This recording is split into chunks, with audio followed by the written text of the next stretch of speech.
welcome to Fish on Fridays. I'm Al McCauley, and I am going to dedicate this episode to my son, John. My wife and I have 3 children. Our youngest is John. John was born on March 8th, and we didn't know what to name him until I looked at the liturgical calendar and saw it was the feast day of a guy named John of God. And so we named him John in his honor. But I didn't know much about who he was, so I figured I better do some research, and now I can do an episode on John of God because I've come to know him very well over the last almost 23 years of my son's life. What's interesting about John of God right from the outset is his feast day is March 8th.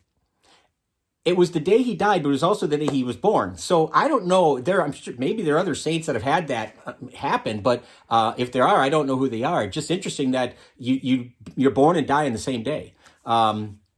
Kind of interesting. But anyway, John of God is a guy who's going to be born in 1495, and he's going to live about 60 years. He's going to live until the middle of the next century, 16th century. 1550 is when he's going to pass away.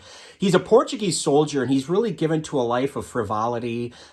He's sinful life by his own admission, probably up until the time he's knocking on the door of 40. So most of his life, he considered to be a waste of sorts because he was just frivolous pursuits.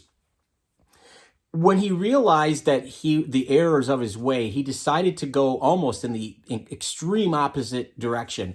He visited upon himself really severe penances. So severe, in fact, that friends and neighbors thought he was crazy and they had him committed to a mental hospital. And it was during this time when he had some freedom to be ambulatory that he heard the sermon of another person we recognize as a saint today, St. John of Avila. And St. John of Avila gave a sermon that roughly what he said was basically is we should turn our attentions instead of inward at ourselves, looking at ourselves, either in pride or in disgust, depending on our situation, we should turn our attention outward to the other.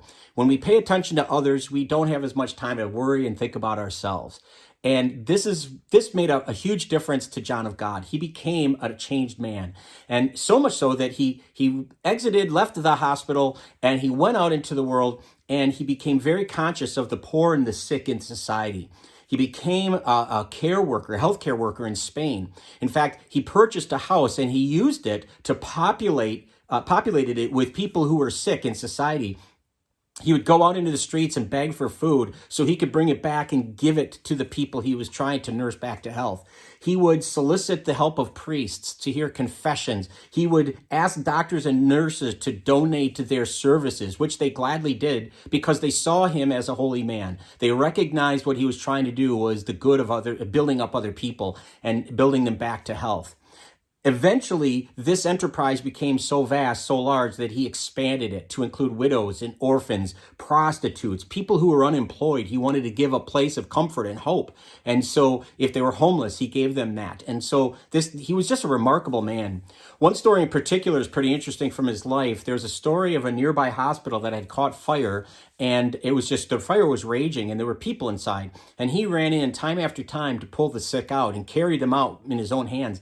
And not once did he get burned. Did he suffer from it? So call it a miracle. But the fact is, it really gives an idea, a glimpse into the life of this man, that he cared for the poor, that he cared for the sick, even despite his own health, worrying about himself. He went in and tried to save others.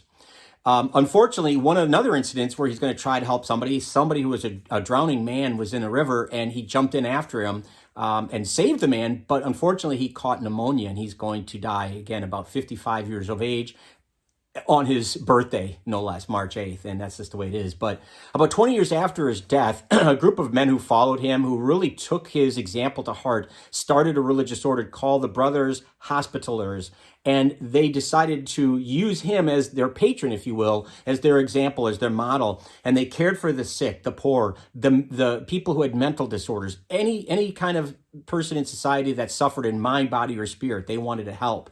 And today, John of God is invoked as the patron of, again, people who are sick, nurses, healthcare providers of all sorts, even hospital administrators, because that's what he started doing in his career, in his life, in his mission. So Recently, my wife and I had the great good fortune to travel to Rome, and in St. Peter's Square, St. Peter's Basilica, I should say, there are little niches with saints, statues of saints. And as we were touring, we found one of John of God. So, of course, we had to take a picture of that and send it to our son because it's his patron. So anyway, John of God, a great saint to know. Wonderful, wonderful example. Hope this has been inspiring for you. If you know or love somebody who's in the healthcare industry, perhaps you want to send this to them as an inspiration. But thanks for watching. We appreciate you watching every Friday for Fish on Fridays. We'd love it if you'd subscribe to our YouTube channel, follow us on Facebook. But either way, please be good to each other, and God bless.